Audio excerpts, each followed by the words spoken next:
Welcome to the Peggy Smedley Show, the podcasting voice of IoT and digital transformation, with your host, Peggy Smedley. Welcome to the Peggy Smedley Show. We are coming to you live from CES 2019 in Las Vegas, and we are on day 3. And I'm sitting here with Rob Carter. He is the marketing director of Cyberfishing, and we've been talking, Rob, and welcome to the show. Well, thanks for inviting me. So, Rob, I've been learning a lot about angling. I have to tell you, we've been sitting here for the last several minutes talking about angling, and you have been giving me such a great education, and now I want you to give our viewers and listeners all about this. I had no idea the enormity of angling. This is just fascinating to me. Well, as I explained to you when we were just preparing for the show, there's 500 million anglers in the worldwide, and here in the US alone, 45 million, with a target of reaching 60 million in the next 5 years. Just talk to me about that, because you said you took a risk because you're unveiling your product here at CES, and you said it was kind of a risk coming and launching it here, trying to do that because you said it's technology and you've got all the anglers excited, and there has been just an excitement, a vibe that you brought this product to market here at CES. Well, we had people stopping by. We did take a risk because it is an angling product, but we wanted to send out a message to the angling trade outside of Las Vegas that we have something technologically exciting to bring to the market. The risk that we had was this is a tech show, it's not an angling show, but based on demographics, we took a view that, okay, 1 in 10 American citizens is an angler. There's going to be some footfall coming by our booth that it's anglers. They will come, and they did. Well, it's because normally you're at the Venetian right now, and when you're over there, you see all these sports products for tennis and football and all these other things. Now you've got a product for the angler. You say you're going to introduce them to something very unique, and you've brought the product here, which is kind of interesting, which I love just looking at it. But who would have thought putting IoT into an angling product? I mean, talk to us about the founder. What made him? Because you guys are really kind of a global company now. So the founder was he had a company called Extreme Fishing, and it was out of Moscow, Russia, and it was a rod brand sold across the world. And Vitaly Pichelnikov is his name, and he took a very brave decision about 2 years ago to re-educate himself. He went to the Chicago Booth School to study an MBA, and he came out of that, and his view was, if he wants to launch something back into the angling trade, the headroom is in technology. Anglers are gear nuts. They love their gear. However, there's a limit to what we can provide for them now. The rods are as light as they can be. The lines are as thin as they can be. The reels are as light as they can be. The hooks are as sharp as they can be. The headroom is in technology. However, the great skill, I guess, that Vitaly brought to bear was in bringing just enough technology to angling. What you need to understand from anglers, you probably see that they're late adopters to tech. They don't want technology that will skew the balance between hunted and hunted. We've had that balance for millennia, I guess, between the fisherman and his prey, and the glory and the pleasure of angling is in the sense of achievement. I caught that fish. They want to sit there for a very long time, very relaxed, and enjoy the moment, right? But also know that they use their own skill and technology and technique and guile to catch that fish. So if you introduce too much technology into that, then it skews the balance and it takes away the underlying pleasure of angling itself. So we feel it's quite strange. We've had some conversations here where when we're talking on a technology level, we're not having a very rich conversation with the people that come into our booth. We're not introducing a whole lot of tech. We're not packing our product with a whole lot of tech. We're packing it with enough that is market ready, and it's enough technology that the consumers will like and accept into their So there's a fine balance between how much tech you can introduce to them and how much tech will enrich the experience that they're having. What we're telling the anglers that come into our booth is that we won't help you catch a fish. We won't put that fish on the end of the hook any more than you have in the past. What we're doing for you is putting you in the place where you caught the fish last time, under the conditions that you caught the fish last time. We're helping you build up a rich history of your own fishing so that you can go back to those spots time and time again. Just enough data to make it worthwhile to want to be able to use this. Yeah, and we feel that the product is of its time, because what you have with angling right now is pressures on fish stocks. There's fewer fish. There's literally fewer fish, and access to rich fishing areas is restricted. So you have a situation where you want to go fishing, but you're not where the fish are anymore. 30 years ago, 40 years ago, you'd be where the fish are. You knew where they were. You'd go back to that spot. Now anglers need a little bit more assistance. They're the same as anybody else as well, that they're time poor. So they need something that just curtails that time when they are looking for the fish, and that horrible sinking feeling when they think, I'm in the wrong place at the wrong time. So that's what cyberfishing is doing. We'll get you there, but then you've got to use your skill and your guile and all those techniques that you have and you've developed since you were a kid to actually catch that fish. So I'm not a fisherman or fisherwoman, so you have to show me the product. You've got me pretty excited about seeing it. So let's see this product a little bit. Well, it's very straightforward. We have an app.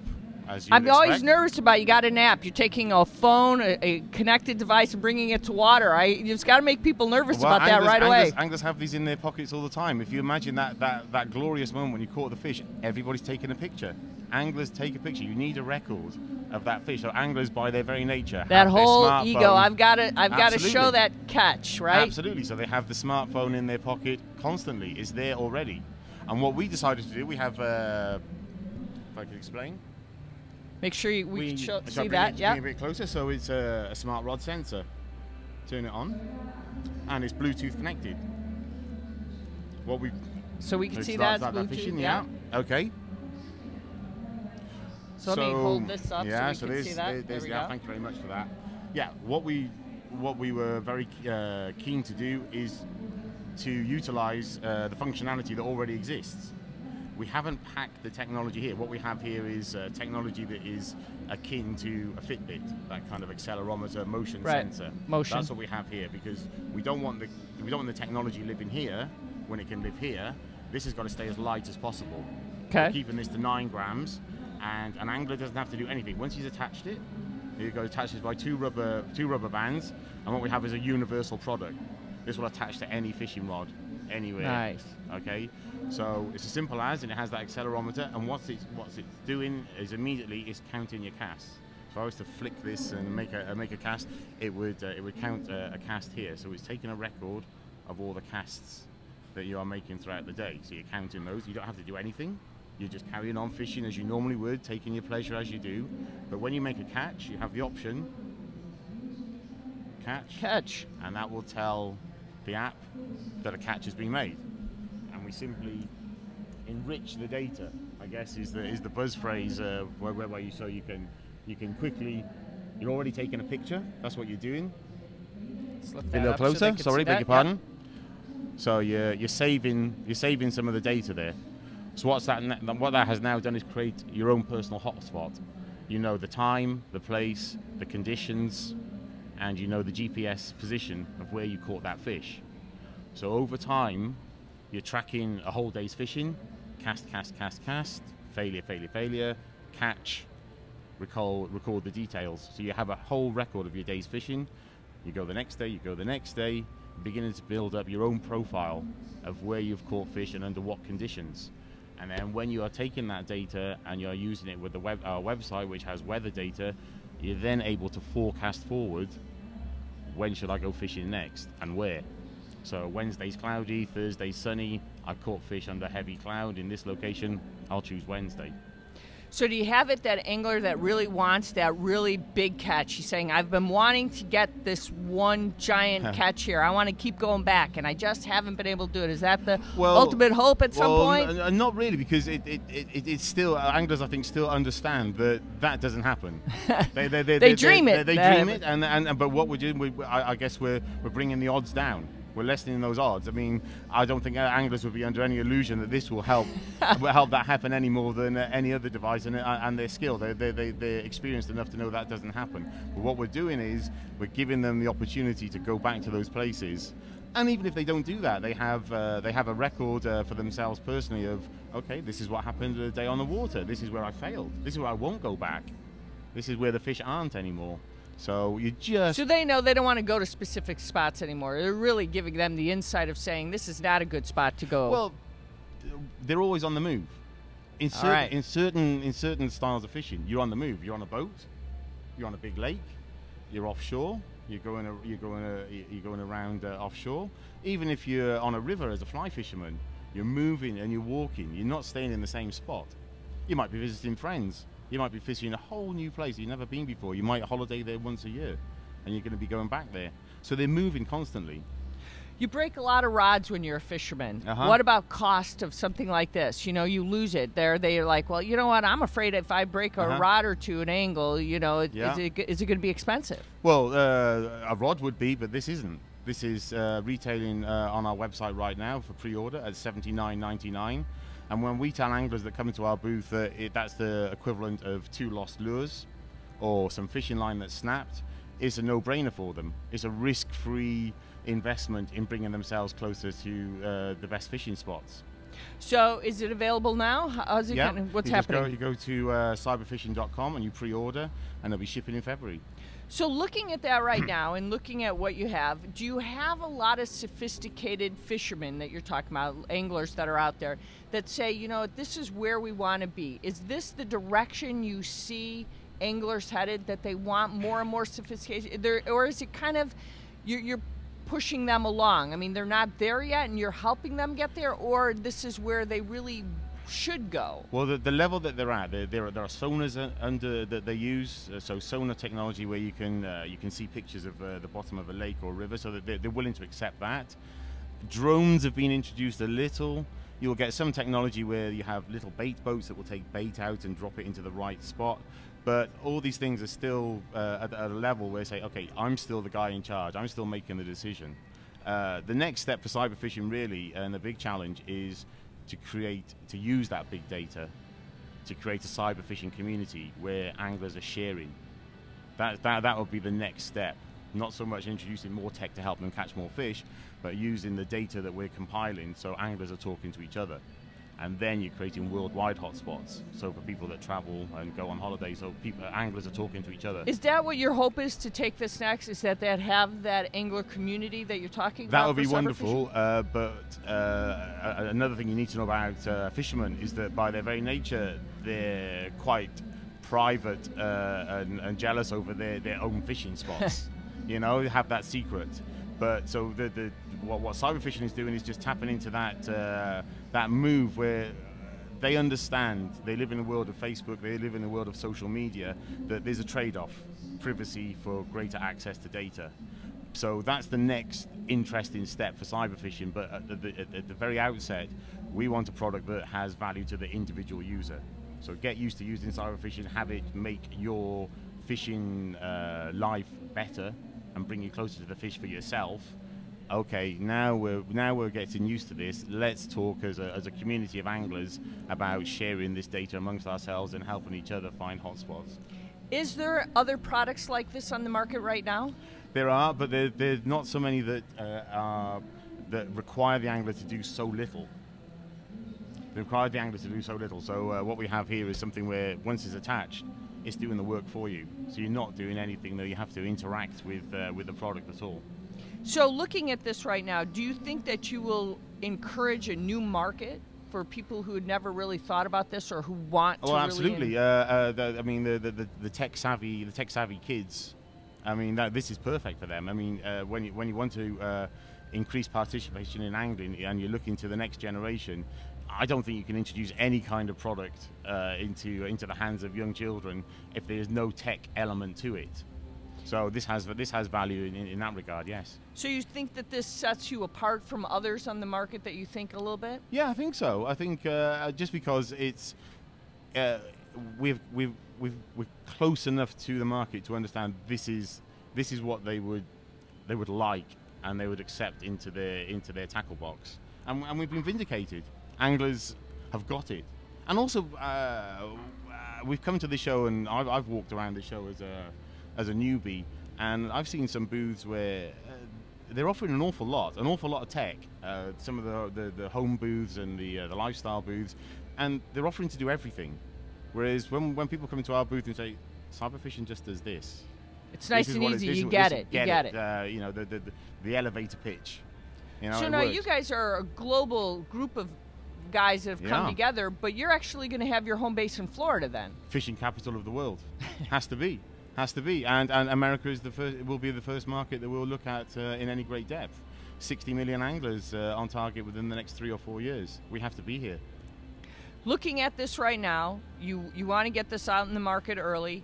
What do you hope then will happen here? You hope that, you know, fathers will teach their sons and their daughters how to be anglers? What's the ultimate goal? Well, do you know what the great hope and something that we're exploring is that angling is under threat in many ways. As I explained before, the access to fisheries is a problem. Anglers have to abide by quotas that are set by the legislators as a central government. Here in the US, the Modern Fish Act has just been passed, and there's been a new obligation upon anglers to come with the data. When anglers are trying to fight against quotas and ask for a fair share of the pie, legislators are saying, well, show us the data that tells us that we should give you more access to fishing and raise your quotas. If anglers can come together via cyberfishing and say, well, here's the data. This is what's actually happening. We're not catching too many fish. We're not creating problems for fisheries by overfishing. Anglers are at the spear tip almost of conservation. So we're able to go back to legislators and say, well, here's that data you need. The fishing agencies be able to go back and take some of this content from anglers, say, okay, please raise our quotas. So in a way, it's a way of saving fishing for the future if we can take that next step where we're building a community of anglers that are sharing data.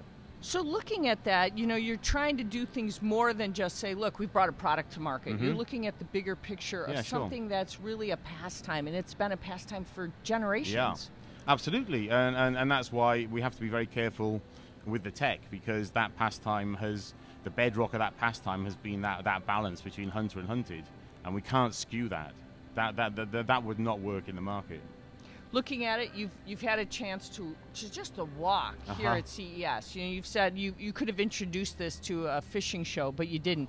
You came here at CES and you thought this was really a great tech show. What have you seen so far? You just kind of been overwhelmed by it, or you said, no, this was the great place to introduce because you have a sophisticated piece of technology, but it's not too sophisticated. It's enough that people can understand and appreciate it amongst all the craziness that's yeah, there. we've been gratified by that. I mean, I've only had a chance to have a small taste, and it seems to me as an outsider that you'll have almost like 3 levels of tech. So there'll be the groundbreaking, mind-blowing tech that's right up here, and then there'll be some of the quirky stuff that's down here. Well, why were you even introduced? It's a smart X. Why are we having introducing smart technology to this? Why do we need that?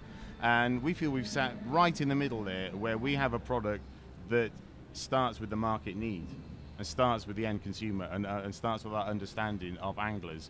And so we're introducing the right amount of tech into that market, rather than saying how can we shoehorn tech into angling.